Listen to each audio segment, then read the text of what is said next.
my god. Hey there. We're going to be doing this so much. Fake Nerds Watch is back, and we're here to talk about Dark Crystal: Age of Resistance. Dark Crystal Age of Resistance from Jim Henson. So Jim Henson's The Dark Crystal Age of Resistance, which is now on Netflix, and we are going by 2 episodes at a time. Yep. So we are discussing the first 2 episodes, which are episode 1, End Begin. All the same.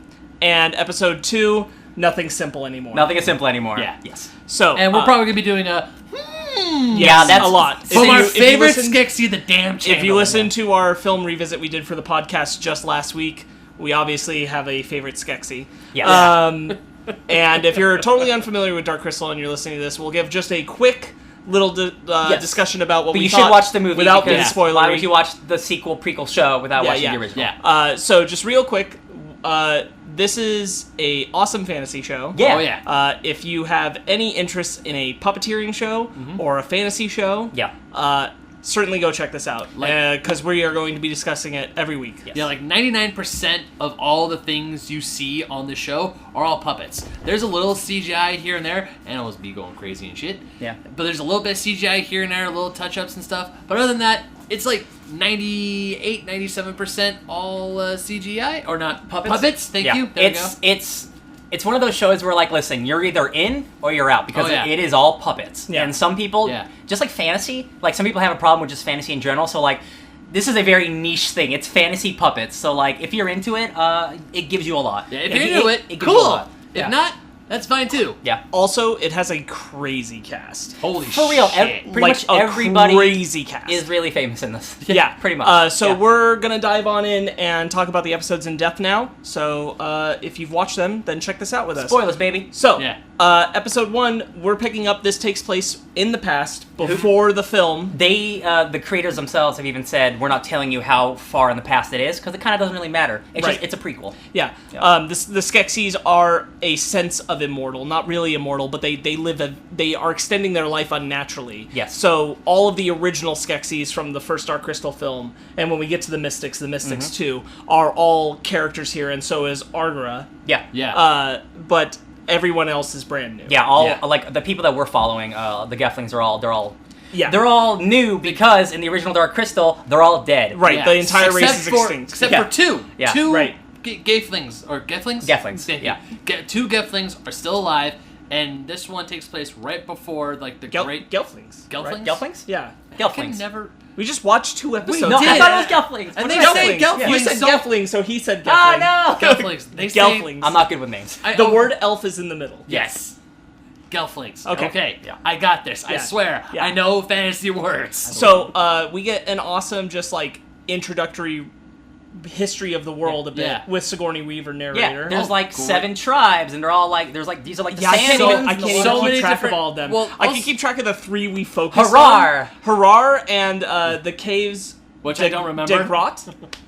Caves of Degrot? Yeah, or okay, Degrot, yeah. or... the dwarven people. Well, yeah, basically. yeah. And then... There's a G, an apostrophe, and an R. There's a lot of names we're not going to remember. Oh boy. This is a fantasy-ass fantasy show where every name's not a real thing. okay, so it's hard. Here's the thing. Imagine your basic, like, Dungeons & Dragons type fantasy, but turned to 11 and no human characters whatsoever. Remember, like, the first episode of Game of Thrones, and you're like, wow, here's 49 characters. It's that, but with puppets. Yeah, Yeah, and also, For real. And also, if you want to, like fantasy style names, there's like that also turn to 11. There's a lot of it. I'm going to pull up some names real quick. Go One for it. second. Oh, no, you guys got to keep talking. Yeah, Sorry. so we pick up with the brief history recap, and basically, if you're kind of unfamiliar or you didn't watch the movie, the Skesis have, as established now, we didn't know this in the movie, the Skesis have tricked Argara into looking at all of the universe. Yeah. She basically And- becomes like a cosmonaut. Yeah. Uh-huh. And she's like the guardian of the world, and then They she's gone turn now. her into a distracted and unwilling watcher. Yes. Mm-hmm. So they can and- take over the world. Yeah. And so Well, they so they can are- use the crystal of truth to are like protecting the crystal, but not really. They've been contaminating it. Yes. Yeah. And using it to extend their own lives and serve their own wills. We are And down. but all of the Gelflings consider them lords because Yeah. they were chosen by Argara, who loves the Gelflings. Yeah. To look after the crystal. Yeah. It's like real life, like royalty versus like common Right. people. I'm But like, if you- they're royalty. They must But be if, fine. but if you know the Skesis, you know they're full of they're crap. full of shit. They're bad Yeah. boys. So the emperor says that the crystal is no longer giving them as much back when they draw the force out of it. When they do the their ceremony. ritual, they don't get as much out of it as they used to. Yeah. So they need to find some kind of solution. Yes. And that's kind of what the Skesis plot setup is. And then Like, other than that, yeah. a lot of our first episode is being introduced to our main cast of characters. Yes. There are Gelflings who live in the castle of the lords of the Skesis. Like some are guards, Yeah, who are guards and Princesses. working around there. The princess, she lives in Harar, which Yeah. is the Gelfling capital. Like, Yes. there's one clan that kind of rules over all the other Gelflings, but they're just, like, stuck in the capital. And think of, it's kind of like, Minas they're- Tirith from Lord of the Rings. Kinda. I'm just throwing. I don't know if they rule over all the other Gelflings They because it doesn't say seem. they rule they're the Gelfling rulers, but the rest of the clans seem to do But their it's- own thing. They might Yeah, be it's like- also established that there are the 7 separate tribes, and so Yeah. like the ones in the caves don't seem to give a It might be crap like about the one, what like the ones in UK, Harar where are like the doing. queen's the queen, but like what power does like she really have? You know, that kind of thing. Yeah. Like, she controls Harar, like, she's the ruler of Harar. For sure. And but, like, all the stuff that happens in her clan, that goes to her, and then all the other clans just kind of, like, yeah, we're going to do our thing, but if we need to go to They're a all higher level, independent. we'll go up to the And queen. again, we've only spent time with really two. Two or three. No, There's- just two. Because yeah, like two. the Gelflings that are at the castle are not a tribe. Yeah, Right. okay. They're just the people at We're the castle. probably going to get to the Gelflings in the Stonewood later. Yeah. Because we only Oh, did 100%. Yeah, We're we gonna only probably did two see all episodes. of them. Well, also, the beginning of the series, we only saw 3. They only talked about 3 clans, and there's 7 of them. Mm-hmm. Exactly. And of course, I'm thinking, oh man, this is gonna be a long ass expedition dump, isn't it? It wasn't. Yeah. Yeah, It was no, only 3 we're- clans, then skip straight you to jump the stuff. you jump in The pretty thing quick. that I really appreciated about the show is, and especially with high fantasy, it's they can either spoon feed it to you really slowly, or they just drop you in and you have to pick it up, and that way is so much better. There's like you are thrown into the world and you just have to keep up, Yeah. and like because they're not gonna like, hey, here's this thing and this is what it means, and it does that, but in such a narrative clear way where it's like we're explaining why we're doing this. It's not Yeah. just exposition for exposition's sake, and I appreciate it. Oh, I yeah. appreciate that. Yeah. I think they give you just enough Yeah. right at the beginning for you to just get the ball rolling, and Oh, yeah. and you don't have to have seen the movie. No. It really doesn't gives matter. It gives you context, but you don't have to have seen it. Yeah. I would say seeing the movie helps beforehand. It helps. Because you have like a base memory, base Yeah. knowledge of like who some of these characters are and the lore, but like again, this is a prequel, Yeah. so like it's kind of So Yeah, eventually, it's certainly- everything is going to be explained up until the film starts. Yeah. I think it does help you to just kind of like already understand the Skeksis. the world Yeah. and stuff. Yeah. Yeah. Yeah, not so much like everything else is fairly new, but like just you are already like ingrained. Okay, I already get the Skeksis. I understand how they work. I get it. It's not weird to me. Yeah. So at least that piece of it is completely sensible. Yeah. But everything else is totally fresh. Yeah. Yeah. So we follow Several follow, characters. several characters, but really like the main one I think it mostly is for at least the first episode is Rion. I mean, I wanna honestly, say we bounce do a fair bounce share a lot, between. yeah. There seem to be 3 main characters of Gelflings. Yes. Across 3 different locations. And they're all gonna probably meet. probably like a and fellowship. so there is the one you just mentioned. who's- Brion? Brion? Rion. I thought it was Rhea. It's a, R-I-A. So no, Taron Egerton. That's what I mean. Yeah. He's Rion. He's Rion. Okay. oh, Rion. I was hearing that wrong. sometimes the Skeksis say it and it sounds like Yes. there's a B Also, at the there's beginning. lots of accents in this show, so Yeah, a lot yeah. of names are like yeah. it's just like how like half the time people sound like they're saying Ogura. Yeah. But it's Argara. Yeah. Which is subtle, but it's different. Yes. Anyway, so Rion, Taron Egerton, Yes. he is a son of the captain, who's a guard at the for the lords Yes. at the castle. That's Marc Strong. And Really? yeah, Marc Strong's the Sweet. captain. And so he is in a relationship with Mira, Yes. who we meet, who is Alicia Vikander, and they're having fun and doing a race around the castle. And Yeah. and they dream fast, which is something that was established in the film, where they're able to connect and see each other's Mind memories. molding. Yeah, Essentially. But they kind of treat it like they're the most intimate thing they can do in a Yes. sense. like when you fully trust someone. Like here's my memories. Yeah. Yeah, there's like an inherent. You have to have a good bond for it. It doesn't feel like it's something they can toss around willy nilly. Yeah. So we see them dream fasting, so we get a immediate history on their relationship, which is really intimate and sweet. Yeah. Yeah, I really liked it. So in the midst of that, they say it like spiter. Oh yeah. Not a spider, It's a but it is a spider. It's like a But spitter. it's a It's a spider. spitter. I thought Spider. they said spitter. Yeah. Again, some say multiple accents going it's all on. over yeah. the place. Yeah. So that is it escapes from the scientist's lab. Mark Hamill is the Yeah. scientist. Mark Hamill is the Hamill's scientist, scientist. and it escapes from Mark Hamill, the scientist, the Skeksi, and it escapes from the lab, and they decide that they're going to go hunt it down, which is ultimately sealing kind of the fate of where their story is going to go for the rest of the series. Yeah. It seems.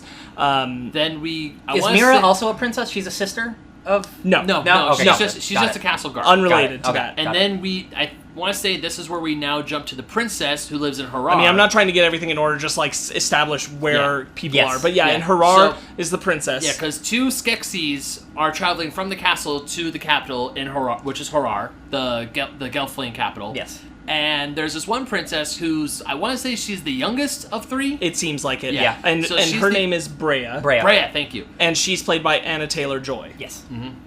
And Brea, she loves looking at her books. She loves reading about things. She's a painter. Yeah, she's a painter. She loves jotting down notes. She's one of those princesses who's like, yeah, I don't care about court. I want to see the world. I want to know things. I want to learn. Like she's talking to someone who's like her sister, who's I want to say like a soldier in the guard or something, in like the royal guard or whatever. I don't know. It looked like she was wearing some armor and had a sword on her. But all of them kind of had like armor-esque wear. So I don't know if that's a thing or not. Yeah. It seemed more like their regal outfits. All three of the sisters did not seem combatants to me. Yeah. No, okay. I get what you were saying, but Yeah. Brea herself has something that looks kind of armor-esque. I think it's just like royal. It also has like a sigil on it. I think it's just their royal. I mean, either way, they wares. show up and she's like, "Hey, Mom said I convinced Mom that you can sit with or stand with her when the Lord Skeksis arrive." And she's like, "Oh, this is great! I have so many questions. The Lords don't like questions." Well, damn! I really love questions. I wanted to ask them so maybe many just things. one. Yeah. Well, just one question? They don't like questions. Well, come on! When she's introduced, there's like a great character beat where this librarian brings her like a dozen books. Oh, yeah. And she's like, "Oh, did you get this one?" And he's like, "All right." And she's like, "Thank you." I'll be and I'm back. like, "Oh, she's a bookworm. I love it." Yeah. Okay. Brea's very fascinated in the history of the world and kind of hinted at like she's going to be a person who figures out that some of this doesn't make sense. Yeah, she's like she worships the Skeksis. Like she thinks they're dope, and like there's like as do all Gelflings. yeah, Oh, yeah. like they think they're like they're gods basically. Like, they're good even guys. when the carriage was showing up in Harar, she actually follows it up in front. Mm-hmm. The carriage halts and one of the lords pops up and is like, why are we stopped? Who's this? The Scroll Keeper. Yeah, the Scroll Keeper. And then finally it's revealed that Brea is a princess. He's like, oh, we must take you back to the castle. Ooh, I need to use this. Yeah. He wears 5 glasses. Yeah. 5 lenses. Three, 3 on two. one side and 2. Yeah. And he has like a monocle and then regular glasses. Yeah, it's awesome. All the real quick, like the designs in the show are top notch. Oh my god! Like there is so much detail in every single little thing. Like even the whole show looks animals, incredible. Yeah. Like the animal puppets that we see are just phenomenal. Yeah. like the carriage is being rolled by roly-poly monsters. Yeah. Yeah, Like that is such an awesome idea, and it's sad because like they have to get shocked, and then that's when they turn back into balls. That And I'm like, ooh. every little thing is so detailed. And again, this show is as dark as that original movie was. Yeah. And if you've never seen Dark Crystal, you don't remember. Like that's a pretty traumatic childhood show, and I'm like, wow, people are just dying. Yeah, in this especially show. when you see the Emperor crumble away like Starscream. Yeah. From in the Transformers film. movie. In the film, yeah. In the yeah.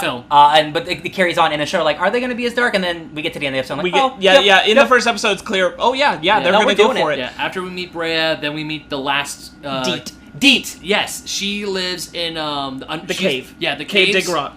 Yeah, Cave de Grot, where those Gelflings are kind of quote unquote forgotten. Like no one bothers them; they don't bother anyone else. They live on the ground. Yeah, she's flying around. She's feeding this moss to these really cool worms. And there's one, this cute little baby one's like, oh, she feeds her the grass. Real quick, before I know where you're going, but before we get there, the Gelflings down here don't look like the Gelflings above. I was gonna mention there is a difference in their design. They are different by region. They're different by the fact that they have lived entirely underground in these caves. It affects their vision. It affects their color of their skin. Yeah. I thought that was really cool. Like this is something where when we were coming from the film, I felt like the Gelflings were the weakest puppets in the Dark Crystal film because they didn't have the ability to make them very full emotive of expression. Yeah. And so like the decision to have them be more humanoid actually hurt them. Every other puppet in the film looks a lot better. Oh, yeah. When we get to the series, everybody's very expressive. The puppeteering is so off the charts, so everybody really works. And the fact that they did these subtle touches to make the Gelflings stand apart from region to region, not all just look like the same person with a different wig or a different costume design, It's a really is nice touch. awesome. Oh yeah. Now you can go on with what you were saying. Yeah. So Deet feeds this cute little baby worm thing, and then it goes batshit crazy. She picks up a piece of the blue moss that she herself has been eating, that other creatures down there have been eating, been fine, but this one had a bit of purple in it, which is a symbol of the purple contamination in the dark crystal. The darkening, as they call it. The darkening. Yeah. So she feeds it to little baby's fine, little baby goes batshit crazy, mama goes crazy, she gets hurt, and then when does she speak to the sentry tree? Just after that, she winds up at the base of like their home, and she's communing with the sentry tree, and the sentry tree tells her that the darkening is happening, and that she has to go on this quest. She basically gets chosen. She gets shown the future. Oh yeah, she does totally. Yeah. Think of the sentry tree as the Great Deku Tree from Ocarina of Time. Yeah. So it's weird because like the sentry tree can dream fast with her, but it dream fasts the future. Yeah. Rather than the past. Yeah.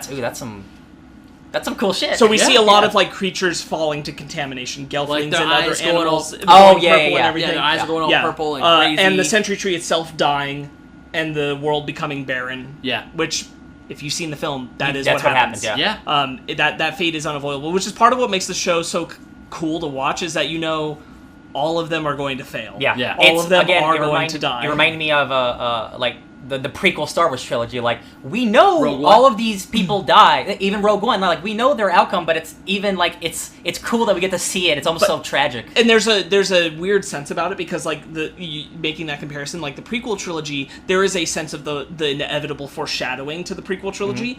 In the first episode, when you get to the end of the first episode of the series, there is a sense of like, don't worry, these guys are carrying the hope. Yeah. And it's like, they're going to be the heroes. Oh, and you're like, they're going to get Rogue One. You know they're not. Yeah.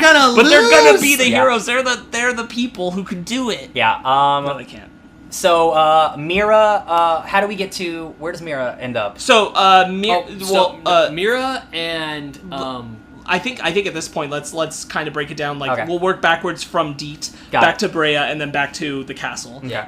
And we'll just go all the way through the first episode. So Deet gets that information from the sentry tree, is checked in on by her family, and the soothsayer or whichever it might be for their tribe. I'm gonna say sage. Yeah, comes and checks on her, and it's like, you're totally fine. And she's like, I don't know, the sentry tree told me about the darkening. And then she's like, what the tree told you? And her dad is all like, trees can't talk. And then the sage is like, yeah, they can if they chose someone.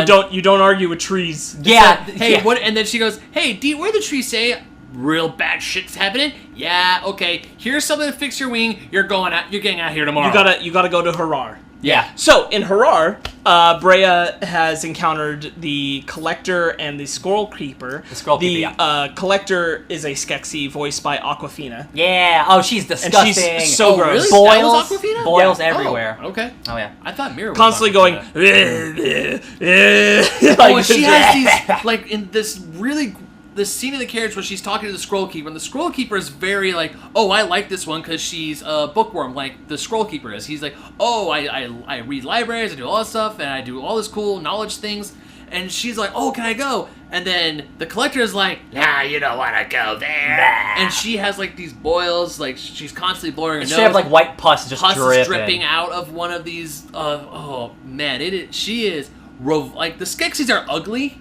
But she is revolting. Yeah, it's a real good look, and they're always like bubbling and like pulsating, and that's a good design. Yeah, but they reach the palace, and I guess the Skesis are every time they go, it's they're the grasshoppers from Bug's Life. Yes, it's what they call the tide, and they the Gelflings have to give the Lord Skesis gifts as. It's kind of like a tribute or sort of thing. It's like, hey, here's something so I can hold you over, and thank you for letting me live on this land.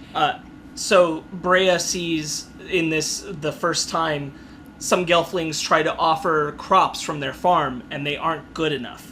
And because they're of the like, darkening. We're so sorry, something is wrong with our land, and this has never happened before. Yeah. And everyone's like, well, this is wanting. And so the Scroll Keeper sees a pendant on the lady of that farm. It's like a family heirloom. And she says, she says that it's made out of it was forged from the Dream Fast with her mother before she passed. Yeah. It holds her last wisdom. If you consider the Dream Fast what they are, that's pretty powerful. It's like a living memory right there. Well, that would work, and so they take it from her, and Brea is for the first time really shook by what the lords are willing to take from them, and this seems so wrong to her. And then it's all the worse because later she finds out the Skesis don't even keep it. They gave it to her mom, the queen. And that's even worse because to also her show mom, that she's bought. And her mom, this is when she realizes her mom is also bad now. And she's like, oh man, my whole life might have been a whole lie. That's a bummer. Yeah, so in episode 1, Brea by the end winds up having stolen the pendant back and given it back to the farm lady. It's very sweet. Which was a very sweet moment. But this has set Brea up to be like, oh, I think that everything might be wrong. Yep. Everything that I knew was wrong. Yeah. It's like, that's not right. Yeah. What's going on here? This is weird. Anyway, back at the castle with the other Skesis. Yeah. The scientist is trying to find a new way of empowering the crystal to give them back what they need for life force. So they can't die. Yeah. Yeah, and so in that experimentation, winds up running this electricity through the crystal that starts to make it crack, but is sucking out his essence. And he doesn't want that, so they decide instead that they need to use the crystal same way to suck out the essence of other life forms. So they decide on the Gelfling. Because they're conspiring. The scientist Skeksis, again, Mark Hamill, is conspiring with the Chamberlain, which is Simon Pegg, and is the one that goes. It's really cool. Coming from the original film, and he does it a lot too, which is great. Which is awesome because that's that character. Yeah, I really love their reasoning. It's like the crystal is has the life force from the planet.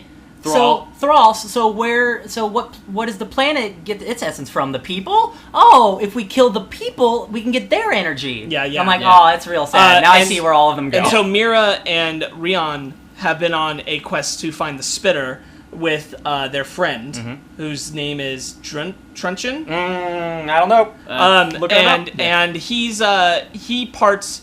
He's not as invested in this, but then he doesn't believe the spitter is there. But then the spitter, Gurgen, and the spitter shows up, and they chase it down into the catacombs where they're not allowed to go, which is near the scientist's lab. And Mira winds up, because the lady Gelflings can fly and the boys can't, she winds up flying down to investigate, and she's caught by the scientist and the Chamberlain.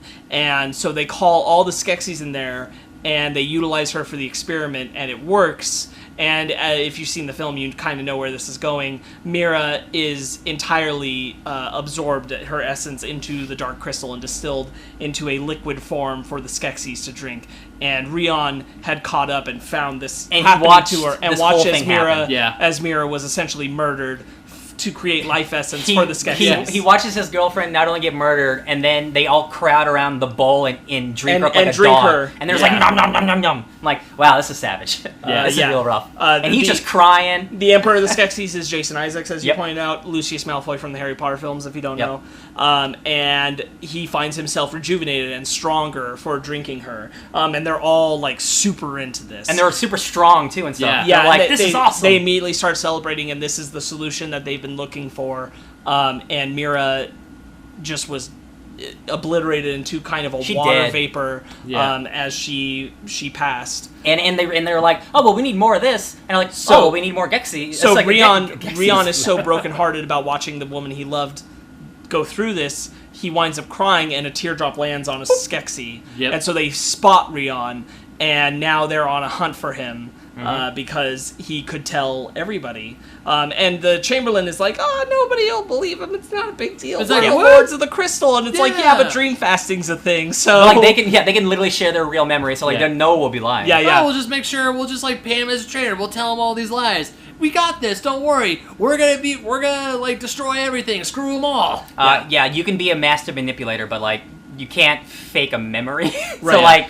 They have to kill him. So this is the setup for episode 1. And sorry. This is the setup from episode 1 for the series. There you go. That is where we leave off with all those characters. It's a very strong first episode. It's really great. If you like have any affection for Dark Crystal, this really expands the world outward. You see all these things that you're somewhat familiar with, but it's made so much more prevalent. I'm looking for a specific word, but it expands on everything. It's made so much more lush with life and lore, and it's very dense. fascinating. It's dense. So that's where episode 1 ends. Then it ends with a death, and we're like, oh. Yeah. and Rion being hunted. Yeah. And but again, it ended with that like hopeful message, like these are our people. This idea that like these are the three. This is the rebellion. They're the person. Yeah. They're the people who are going to start this age of resistance. Yeah. And it's like, man, but yeah, they're all going to die. But we've seen the movie, which I think is even the worst thing about it is that like it seems like the Skesis would have killed them slowly over time using a lot of lies and manipulation, but obviously because it's called the Age of Resistance, there is going to be some kind of resistance. The Gelflings like kind of created their own destruction, which is that the Skesis are ultimately going to have to kill all the Gelflings because of a prophecy, which we haven't gotten to yet. Oh yeah. Which who knows when we will, because that's for the film. Oh yeah, that's true. There's a prophecy about what the Gelflings will do, which is why they wind up killing all the Gelflings. A lot of murder soon. Yeah. Oh boy, I forgot all about that. Yeah. Anyway, we then dive right into episode 2, and in episode 2, Rion's being hunted. Yep. And his friend Gurjin has just found out.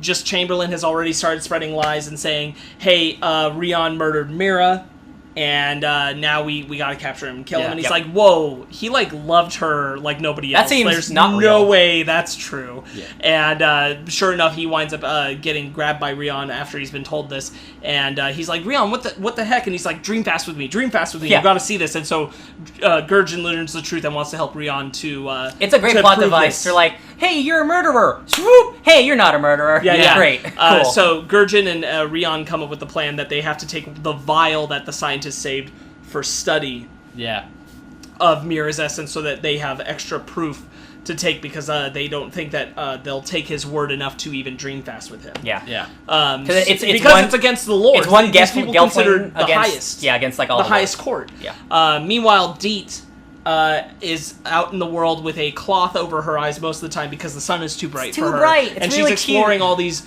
fascinating creatures and what this world has to offer. Yep. She meets that little puffball dog thingy from the movie. Oh, those cuties. I don't know what their names are, and but they're she adorable. winds up really tired, so she falls asleep. Yeah. Meanwhile, when does Okra wake up? Oh, that's the beginning of episode 2. Thanks. Yeah. So episode 2, we actually start really interestingly with one of the I forget what their race is called, but it's the smaller characters who in the Dark Crystal film. I'll let you know. In the Dark Crystal film, they're the slaves of the Skesis, essentially. And so this is a servant to Agara, and we see.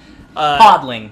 We see the podling in His name's her. Pup. He gets ready for his day. It's real cute. It's actually a great opening. It's really cute. And then he goes and he heads into the planetarium where Agara has been watching the universe for 90 years, I think. It's not said. It's not said in years. He said something like 90 though, didn't he? I mean, but he speaks in gibberish. Yeah, he speaks a different language. Yes, I thought it did kind of sound like that. What we do know is that like it's a long time. When Agara last was awake, the servant's grandfather was a child and the person who was there, and so she thinks that he is him and has gotten old, and then it's like, no, that was my grandpa who was a kid, and it's like, holy crap, how long have I been asleep? So Agara has been jolted awake because she was out exploring the universe. Yes, like her mind was with out. her mind. But Thra cried out to her. Yeah. And jolted her out of her sleep. So now she's desperately trying to piece together what has been happening. Yeah, she just wakes up and she's like, all right, clearly something's wrong because the world woke me up.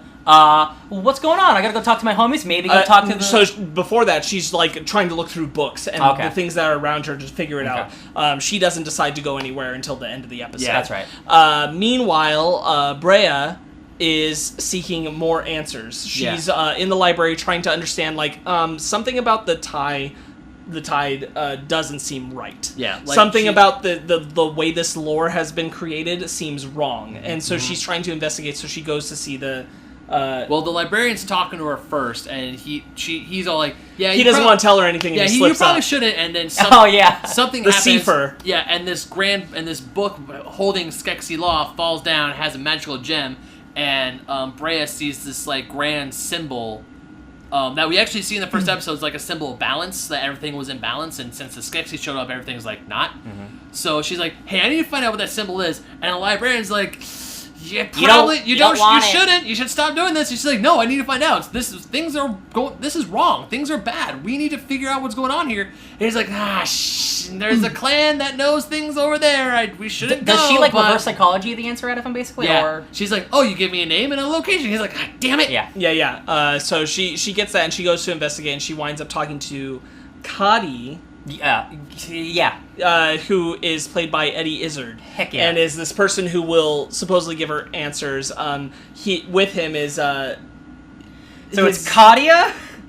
His name's Katia, and then Annika. And Annika is Natalie Dormer. Yes. Yep. All the famous Katia is trying to trick her with a little tea ritual before he would give her answers that would actually just make her forget and not ask these questions, which is implied that is what they do all the time. Anytime anybody's asking too many questions, and I have to imagine because this is still Harar that this is orders of the Queen and thus orders of the Skesis. That makes sense. Yeah. But Brea's pretty smart, and she tricks him and switches the cups, and he winds up being the person who forgets, and he winds up forgetting a lot. So he forgets everything. He forgets everything. Who am I? Natalie Dormer's character winds up giving her more answers and possible solutions. So Brea takes that at a away price, with her. though. She does say, "Bring me the biggest jewel from your mom." And bring it at this certain point, at this certain time. Do not be late, or I'm sailing away. But unfortunately, somebody has ratted out that Brea did, in fact, take the memories away. Cause Katia to forget. One of her sisters, I assume. Well, who knows? And so now the Queen is super upset with Brea. Yeah. And she knows that she stole the necklace, too. Yeah. Oh, man. Yeah, Brea's on a short leash and in a lot of trouble. Yeah. And that's kind of Brea's arc in episode 2. Her arc ends with her mom giving her the punishment of going to the Division of Lowly Service. Yeah. Right. She's getting Night's Watched. Apparently, we don't know what that is. We're gonna have to see what that is. I'm assuming episode 3 we get to find out what that is. Yeah. But she's screwed. So she's like, she's banished basically. Well, kind of. It's like for a royal, I guess that's like the worst punishment you can get. Yeah. And so, do we go back to Deet or the castle? Meanwhile, the sleeping Deet has been woken up by a spitter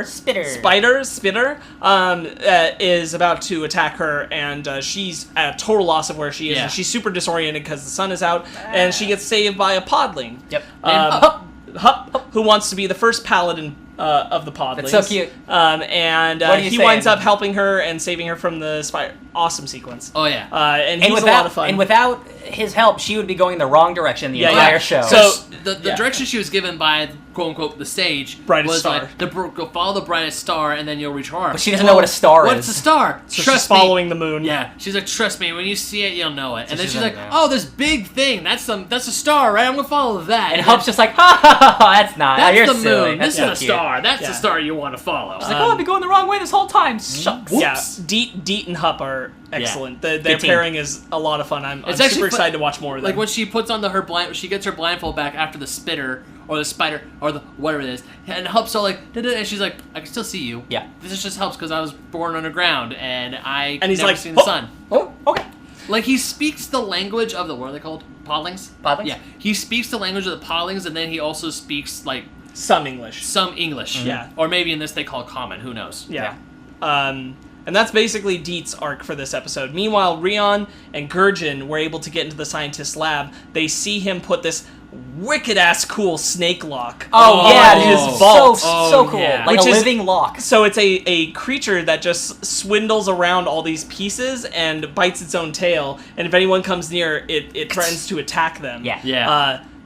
Probably the coolest lock I've ever seen on anything. For real. Like, I've never seen any magic show do anything like that. It's so cool. Yeah. The Chamberlain is pretty crafty, though, and he comes in and he kind of hypnotizes the snake until it loosens its grip, and then he grabs it and he eats it. He eats the lock. And he's there to take the essence. Our Gelfling for himself. friends are hiding under a table right now. Yeah. But the scientist has come back in and spotted him in the midst of it and accuses him of stealing it and everything, and he's trying to say, no, it's Gelflings because we smell Gelflings. It's totally the Gelflings, meanwhile holding the essence in his hand, which the scientist spots.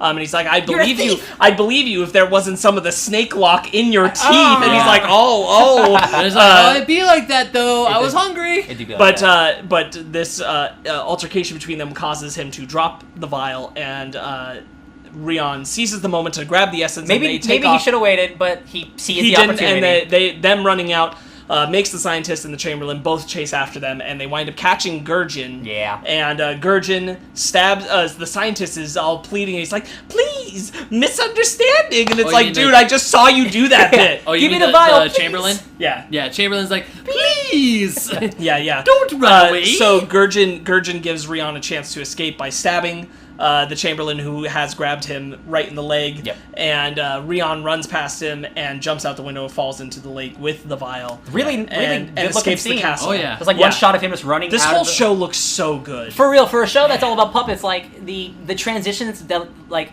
have just like regular people walking and then into the puppets, like it's all seamless. Like it's not really a complaint, but like sometimes the CGI isn't the best, but honestly that's not a problem. But it's so rarely there anyway. It's so rarely there. Exactly. I can tell when the CGI happens. Like at the very end of this episode.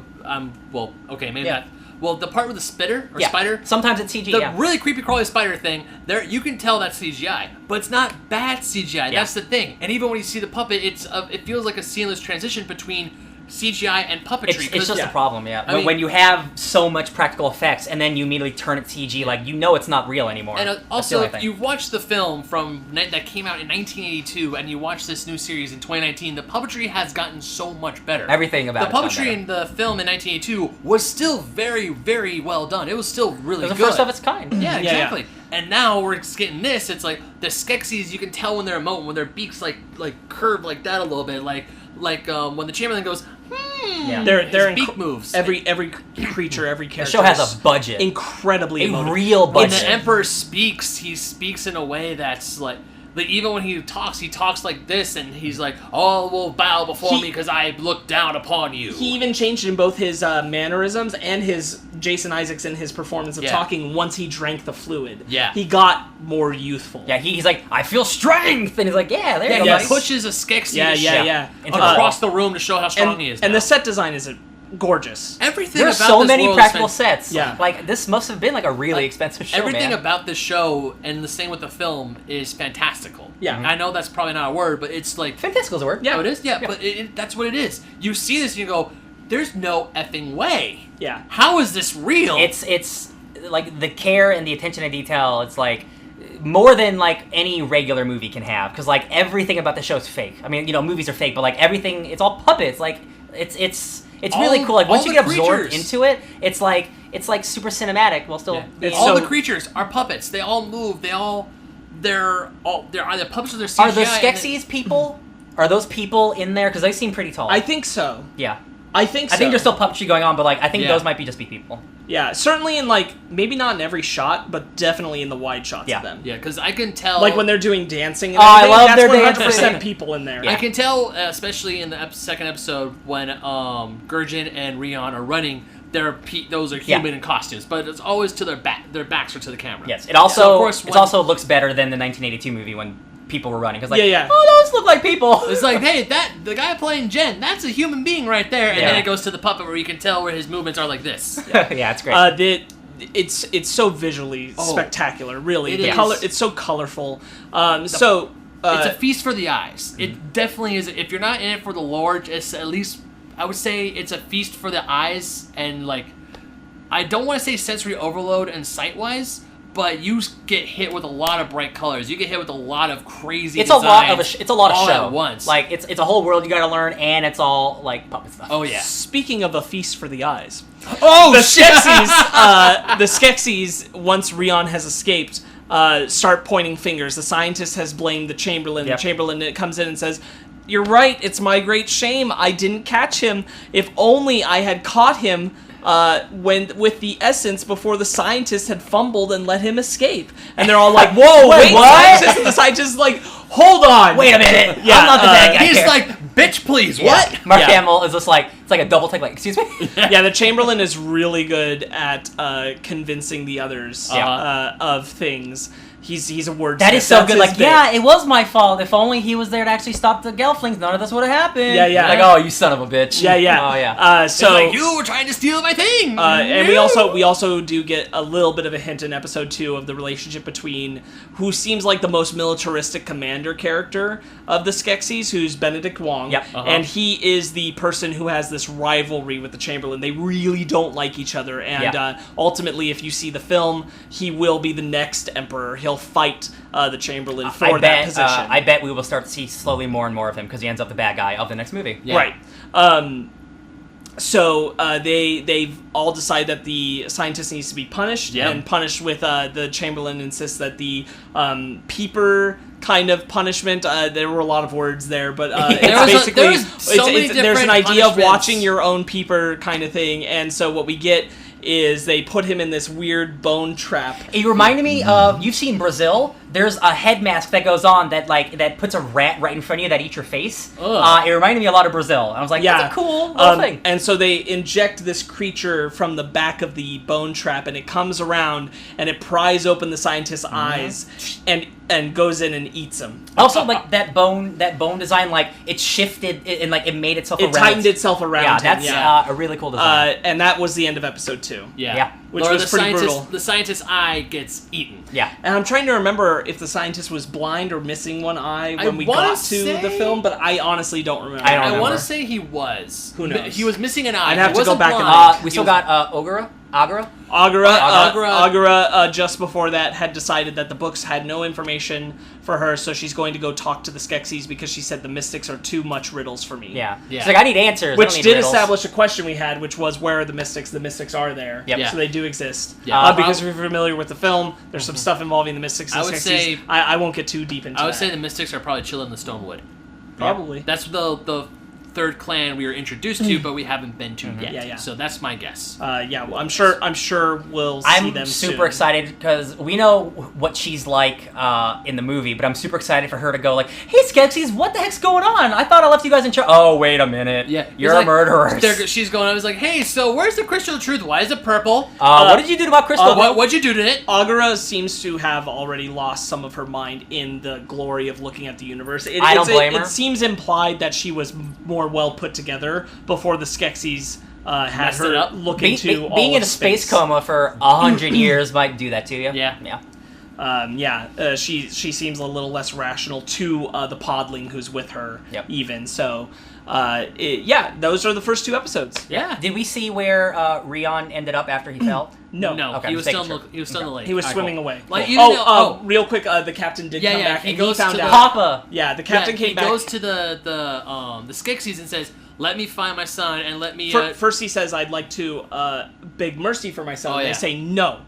We will not excuse a murder or anything. And he's like, trust me, this isn't him. If you let me find him, I can dream fast with him. And they're all like, whoa! Hold on a minute. You cannot dream fast with him. He's ill. Yeah, his poisoned. mind is poisoned. It's contaminated. That's such a good cannot scene. dream fast with The him. Chamberlain goes to him and is like, he's mine! I love doing his voice. You cannot stop me. I'm not. His mind is poisoned. He's sick. That's he great. is ill. And the captain is like, okay.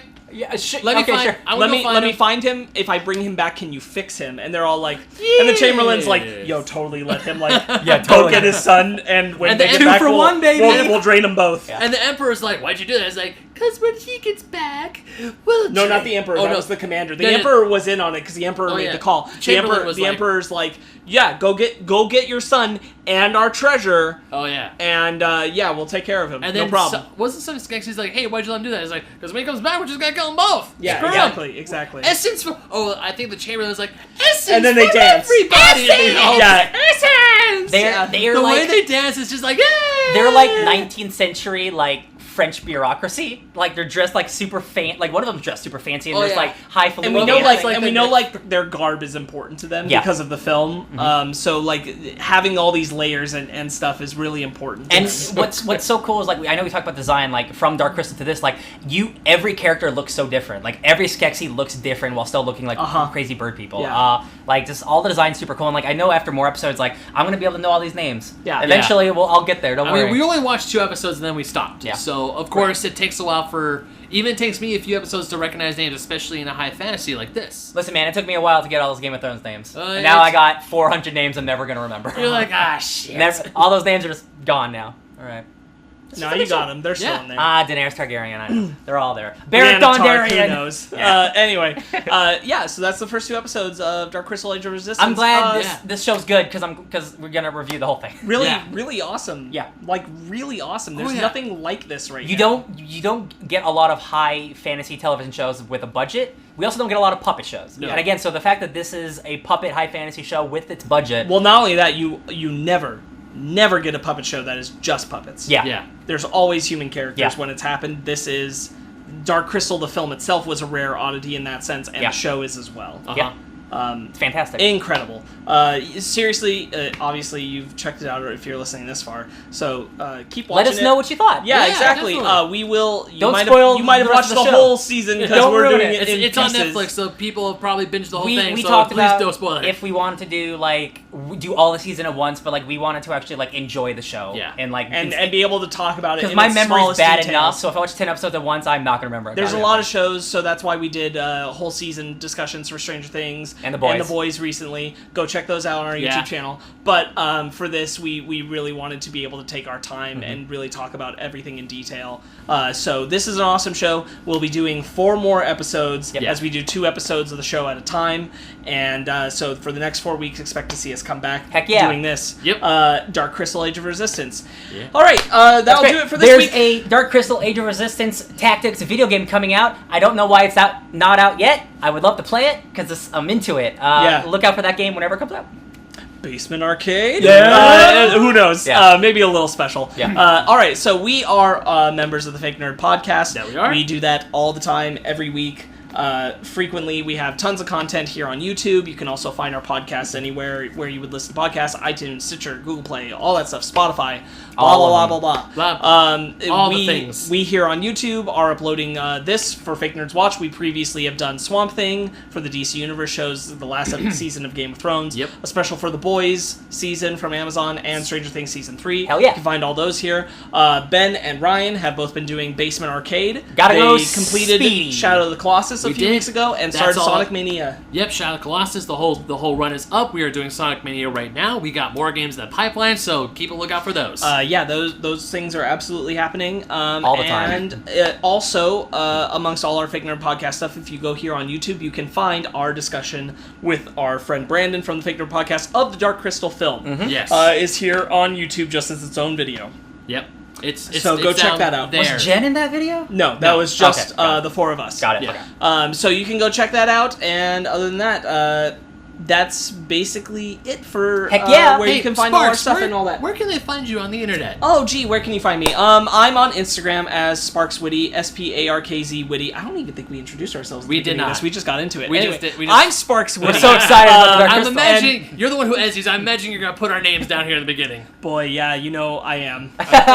And love so you, you can find me at Instagram, Sparkz Witty, Sparkz Witty. I'm also on Xbox for that. Yeah. Hey Ryan, where can they find What'd you? you call me? Ryan. Okay, cool. It sounded like Brian, sorry. No, Ryan.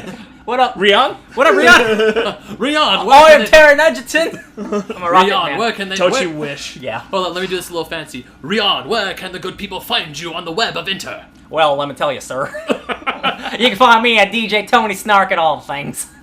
Also on Xbox. It's a lot of Kingsman happening here. Wow. Yes. It is a lot of Kingsman, you're right. All right. I'm Ben Magnet. You can find me on the internet on Instagram and Twitter at BenMagnet27. You can also find me writing articles and posts on oldschoolgamermagazine.com. Hell That's yeah. true.